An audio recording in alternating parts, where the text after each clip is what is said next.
What's up guys, I am BlackOpsAmazing. Welcome back to another Black Ops 3 Zombies video on my channel. Today we're going to be talking about Sam and Eddie, the two children that we see within the house, the two children that everyone is talking about right now within Black Ops 3 Zombies.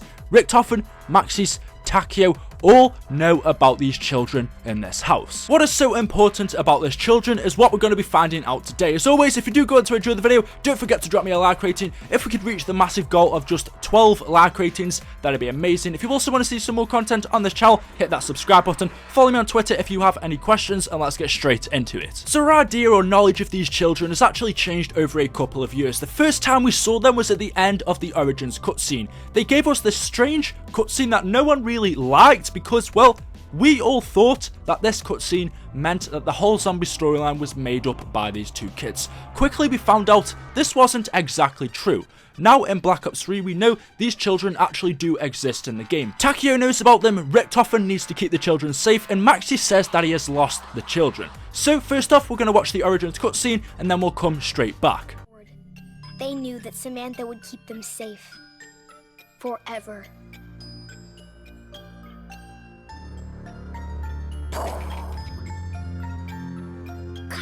Getting everything wrong. I told you before, their eyes should be blue. It's my turn, Eddie. I can do whatever I want. But you don't even know how to play properly. Girls don't know enough about zombies. What's the choice of it, children? Make sure the windows are locked before you come down to the basement. We'd better do what your dad says. I didn't even get my turn. Tomorrow, Eddie.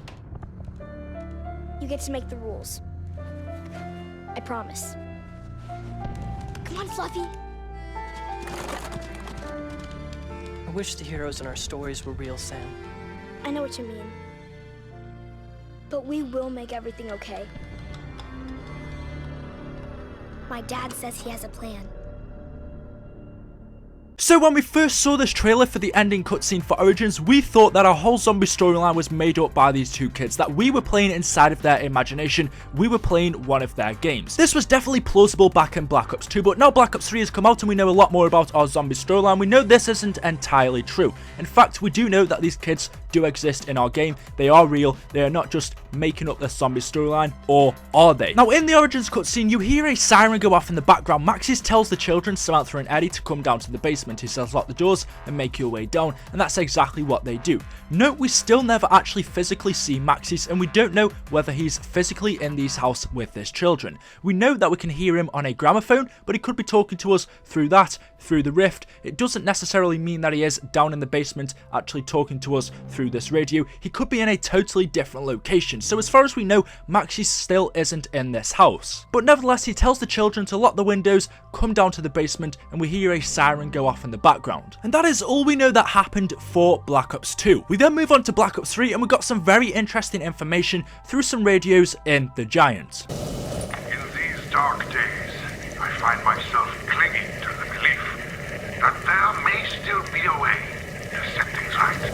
Though my understanding of the ethereal realm remains limited, I am convinced that the manipulation of the energy fields within all matter is vital to uncovering the dimensional gateway itself. It is my sincerest hope that somewhere in the realm beyond, my beloved Samantha still lives. I can only pray that Edward will have the courage to fulfill the vow he made all those years ago. Whoever you are, wherever you are, I have one message that must be remembered at all costs.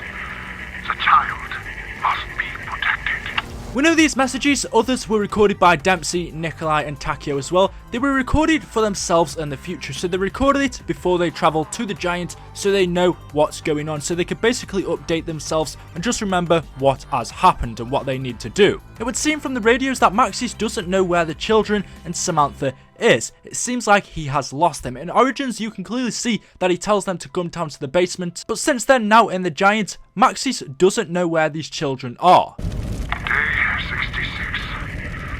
The children are gone, and the house feels empty.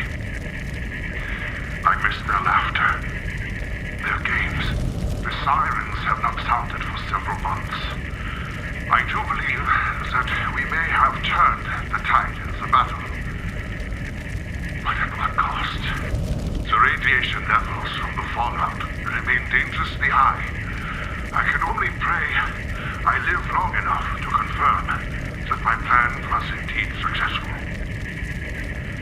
And the dark presence that has haunted our dreams and infected every facet of our existence has finally been vanquished. Now within Black Ops 3, everyone's objective seems to be to make sure these children are kept safe. That seems to be Takio's, that seems to be RICHTOFEN, it seems to be Maxis's. You know, everyone wants to keep these children safe. For some reason, they seem very important. Now note, at the end of that last radio for Maxis, he says he can only hope that the dark presence that has been haunting our dreams is finally gone. Maxis is trying to get rid of this dark presence. And what do we know that relates to this dark presence so far in Black Ops 3 Zombies? That would be the Apothicans or this Cthulhu mythos. That would be the Shadow Man that gets to talk to us through our head. Takio knows about the Shadow Man. Takio knows about this house that these children are in. It would seem like these children, Samantha and Eddie, are still in this house. But Maxis seems to have lost them. Maxis says that the sirens have not sounded for several months. We can assume the siren is the one that we can hear in the Origins cutscene when he tells the children to come down to the basement, but he then says the radiation levels from the fallout remain dangerously high. I can only hope that I live long enough to see that my plan was indeed successful. It would seem like Maxis sent down some kind of nuclear bomb, missile, rocket, something like that to destroy the area around him. He says that he can only hope he lives long enough to see that his plan was indeed successful, and he says that the radiation levels from the fallout remain dangerously high. So therefore we can only assume that he sent down some kind of bomb to blow up the area around him. But why would he need to do this? Now, I would actually say that the siren doesn't relate to this missile. He says the sirens haven't gone off for several months, which would show that the sirens are not ringing because this nuclear bomb is about to hit. They are ringing for something else. But what is this? Well, actually, the Apothicans have been around for much longer than we think. The Apothicans are the one who want this summoning key within Shadows of Evil. They need this to open up a rift or a gateway or a portal, I guess you could say, to allow the other Apothicans, the other monsters, other creatures from the Cthulhu mythos down to Earth, down to all of the universes, because they want to take them for themselves. That is the reason they need this summoning key. But we also know there is something special about Samantha and Eddie. You really don't have to look far into our storyline to know that these characters are very important, and there is something very special about them. There is a reason why everyone wants to keep them safe. There is a reason why Maxis needs to find them immediately, and why he tells RICHTOFEN to make sure they are safe. RICHTOFEN says they will be safe in the house. Takio wants to protect them. Takio knows about them being in this house. These children are very important, and there is something very special about them. I think, and this is similar to what we first initially thought in Origins, but it's not exactly the same. When this trailer first came out, we thought we were just playing a game by these two kids. That's not exactly the case. I think these two kids, because obviously they are not normal, have some kind of power. I think these two kids have a very strong imagination, and in fact, when they do play these games, it can actually change things in real life. Just them playing with these toys, messing about, can actually change things in their universe. For example, let's say they were playing their game of zombies and they did open up a rift, just in their imagination or in their game.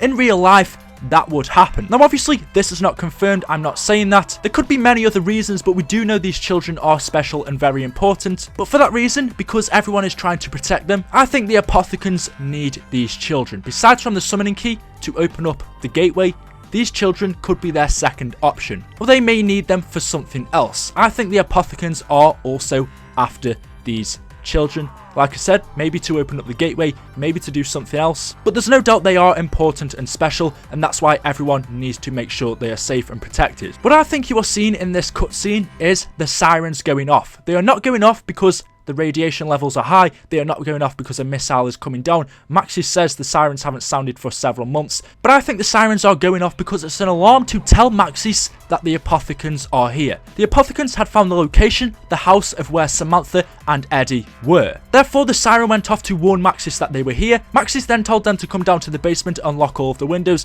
probably so none of them can get in. Now, what happened down in the basement, we don't know. Like I said, we already know that Maxis possibly isn't in this house. He could be somewhere else. It's very possible that once they were down in the basement, Maxis teleported Eddie and Samantha to another location away from the Apothicans. Then he sent down this nuclear bomb, this missile, to destroy the area around them so all of the Apothicans would be killed. That is why Maxis says that the alarms haven't sounded for several months, which would show that the Apothicans that were coming to get Samantha all died. Now obviously there are many more Apothicans back home or wherever they come from. There are more on Morgue City. We know we have multiple universes, but as I was saying, the siren went off because the Apothicans were here to get Samantha and Eddie. They had found the location of where they were hiding. They quickly went to the basement. Maxis teleported them, but I don't think he teleported them on their own. What he did, and this is hard to explain, but he kind of put the house in its own bubble, or cut the area out around it and sent that area away, sent that part of the house away with both Samantha and Eddie inside of it. Therefore, Samantha and Eddie are still in this house, and if we take a look at Richtofen's note, he says the children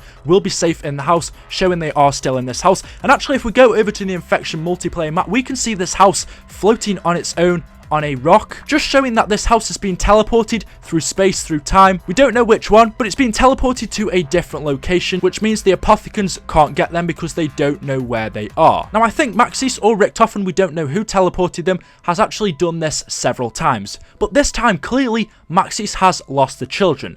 He's teleported them somewhere to where he doesn't know where they are. And Maxis is saying we must find the children. If you do find them, make sure they are safe, because the Apothicans will eventually find them again. When they do figure out the location of this house, they will be back. And this time, Maxis isn't there to teleport him. Maxis doesn't know where they are. They don't know the location. So how can they be protected? Now, there are a few things that I just can't get my head around. Hopefully, you guys can help me in the comment section below. After all, you do seem the best at this, and you guys know what you're on about. I have an awesome fan base for those guys who are new. But anyway, if you're enjoying the video so far, don't forget to drop a like rating. Let's share this around with everyone. Let's go for 2 like ratings anyway.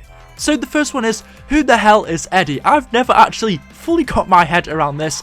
Who is Eddie? Obviously, he holds a very close resemblance to Edward Richtofen. We also know that the Apothicans are back, or should be back, in Der Eisendrache, I should say. Obviously, it's not confirmed. We know rituals are returning. We know they are still after the summoning key, and since Richtofen now has the summoning key, since he stole it from the gatekeepers in Shadows of Evil, he will have it in Der Eisendrache. He mentions that he has this special, powerful artifact that is going to help them along the way in the Giants. So, like I said, Richtofen has the summoning key in Der Eisendrache. We can no doubt say that the Apothicans will be back. But there's something that I've never got my head around. Hopefully you guys can help me in the comment section below. I must say, and I don't say this enough to you guys, but you are so smart, my subscribers. Whoever just watches my videos and comments, you have awesome comments about, just your ideas and things like that. So I always try and put you in the video whenever I can, whenever you come up with an awesome idea.